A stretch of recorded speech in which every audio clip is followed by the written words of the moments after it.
Over the years, I have been using Ugreen chargers, both in our reviews and also for my personal use.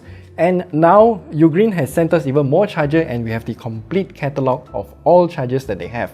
Well, technically not the complete catalog yet because they have a lot of different variants. For example, the DigiNest here, and also this charger that we can put on the desk so that it can look a lot nicer. Actually, this is in use in the office here because I do like its form factor that a cable that I can plug in into the wall, then the charger is on the desk, keeps the entire table clean.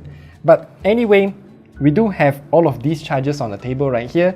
There is another 30 watts that I don't really know where I have placed it in the office. So yeah, just imagine that there's another smaller version of this charger right here. So let's begin with our video when we unbox this and test it out. So we'll start off by looking at this charger first. So as you can see here, Ugreen has rebranded all of their chargers, their GAN chargers, into this brand new sub-brand called the Ugreen Nexode. So all of them with this Nexode branding will have GAN charger in them, as in the Navitas GAN Fast chip that integrates the IC and also all of the power conversions and whatnot. So the benefits of GAN over silicon is actually a lot. The most significant here is higher efficiency, less heat, and also higher, what's that thing called again? Power switching frequency. So it is a lot more efficient compared to silicon based chargers. So there are a few blah blah blah, all the things here. Okay, wide compatibility, this is important. So as you can see here, USB PD 3.0, QC 3.0. So this should work on your laptops as well if they can take in 45 watts of power only. So we should unbox it. Ugreen's boxes are very simple.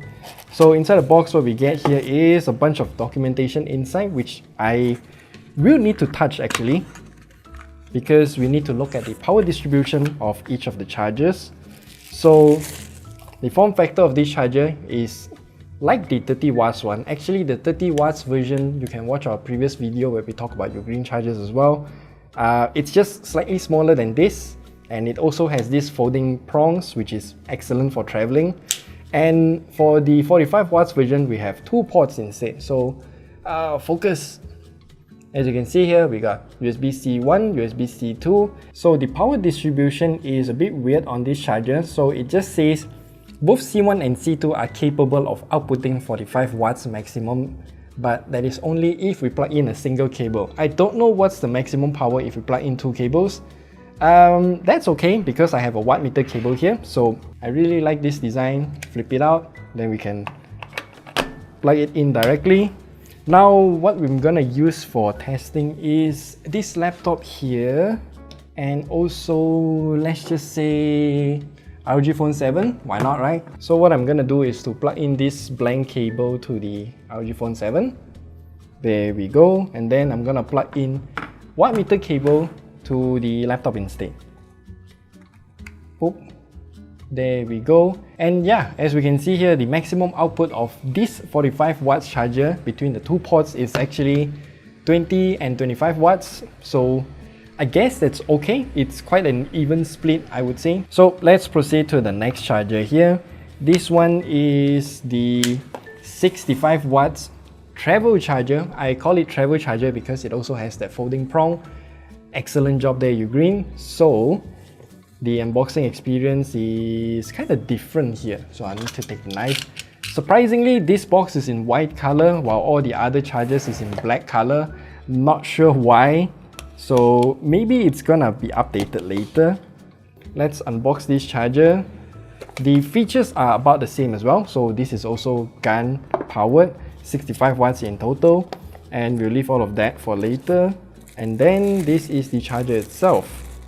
I'm very surprised by how much Ugreen chargers have shrunken in size over the years.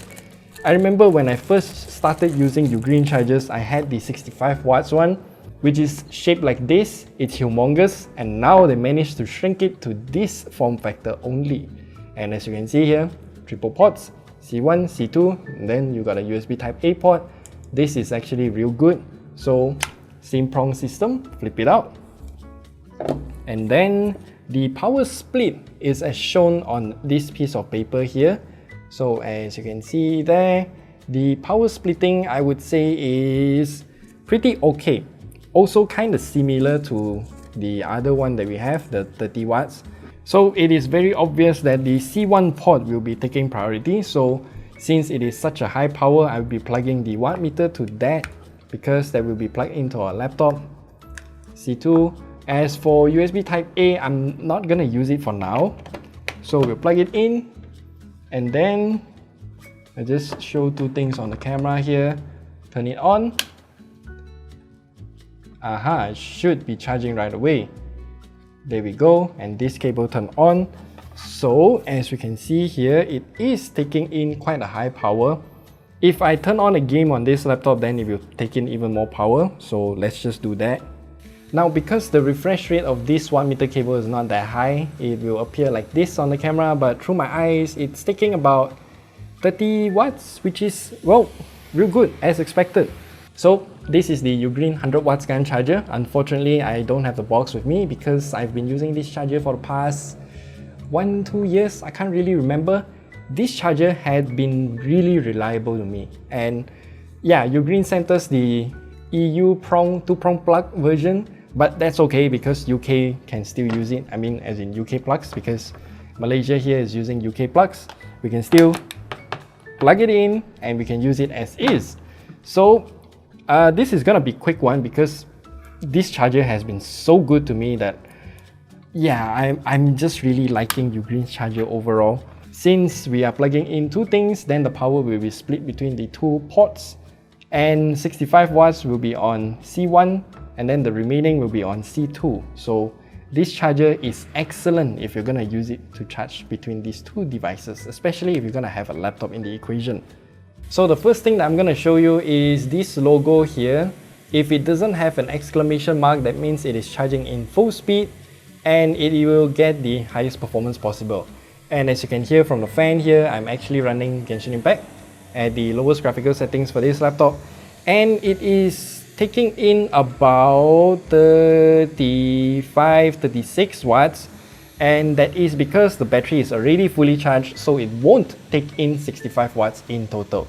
So do keep that in mind. As you can see here, 100% battery, so it won't take that much power. And now we'll move on to the 140 watts charger instead. So this charger I've only started using for the past 2 weeks or so, and it is actually an upgrade for the 100 watts GaN charger. And this charger is actually very unique in a way. So as you can see here, all of the marketing materials are the same. It's still using the GaN technology. So once we got the box open, this charger actually comes with a cable included. Now you do have to take note that once you go 100 watts, then you will need a specific cable to output that amount of power. And that is where this cable comes in. This cable is able to support that power, so that's good. And now we'll take a look at the user manual to look at the power distribution between all the 3 ports. Yes, the 140 watts GaN charger has a total of 3 ports, while the 100 watts charger has 4 ports. As you can see, you can use 2 ports at once to output 65 watts power, and that is actually amazing. Now, unfortunately, I do not have any device that can take in 140 watts just yet, but I suppose that will come real soon. Either way, let's test it out real quick. So as you can see here, what I mentioned just now, yeah, here it is. 100 watts, you've got a total of 4 ports, triple type Cs, 1 type A, but for the 140 watts, you only got 1 type A and double type C. But this charger is actually more suitable for my use case because I only plug in 3 things at once, and the 140 watts is significantly heftier than the 100 watts version. Yeah, before we do that, I should also mention that there are clear labels here. So if you want 140 watts, you're going to use the C1 port, which is located way at the bottom here. C2 port is only able to output 100 watts maximum. C1 port is, you know, the lower powered ones. And now we will try it out. I mean, there won't be any difference overall because I don't have any devices that can take up to 140 watts just yet. Even 100 watts is kind of rare. Like what we mentioned earlier, the watt meter cable won't be displaying the wattage to the camera, but from what I can see here, it's taking about 35 watts in total. and that is in line with the 100 watts GAN charger because this laptop has already been charged completely, so it won't take more than 35 watts. And yeah, that's pretty much it. All of the Ugreen chargers are on the table here except for the 30 watts. I don't know where I placed it, but either way, Ugreen has a lot more chargers other than all of these chargers that we have shown today. So I will leave you some of the more interesting chargers on the screen right here. For example, this DigiNest charger, I'm gonna use it for all of my travels because it combined a power strip and also a charger inside a single box. So bringing this is enough already, which is actually excellent. And then if you want a charger that is disconnected from the wall, like, you know, you can plug a cable, extension cable from this charger so that you can access all of the ports but without looking at the cable here. And Ugreen also has desktop chargers like this, so it's pretty much this type of charger, but yeah, this prong here becomes an extension cable that you can plug into the wall, and that is this charger right here. And this kind of form factor actually keeps my table clean as well. And Ugreen also has this type of charger that you can fold the prongs in and then stuff it in your bag so that it won't damage any other items in your bag as well, which is excellent to have in your bag actually, just as an emergency charger or something like that. And I should also mention that all Ugreen chargers support USB PD standards, and you can watch our video at the top right corner there where we talk about charging standards. It's really important that you know all of this, and USB PD standard is why we can use Ugreen chargers to charge this laptop, because this laptop also uses USB PD. That's excellent. Oh, and also smartphones like this, the Samsung Galaxy S whatever series, they're all using USB PD standards, including iPhones actually. It's just some of the brands, they will have their own proprietary charging standards and whatnot. Then all of these chargers will charge those phones at 18 watts maximum. I know there's a lot of numbers thrown around in this video, a lot of technical details, but if you understand, then good. If you don't understand, then leave all of your questions down in the comment section below. I will definitely help you out when it comes to chargers because I think that it's a very complicated topic. Everyone needs to use a charger, but not everyone understands them. So yeah, if you have any questions, let me know. I'll help you out. I'll leave all of the prices and whatnot of all of these chargers on the screen right now and also down in the description below alongside with purchase links. And those are also affiliate links. And if you click those links to purchase any of these chargers, that will help us out as well. And yeah, we will see you guys in the next video. Goodbye.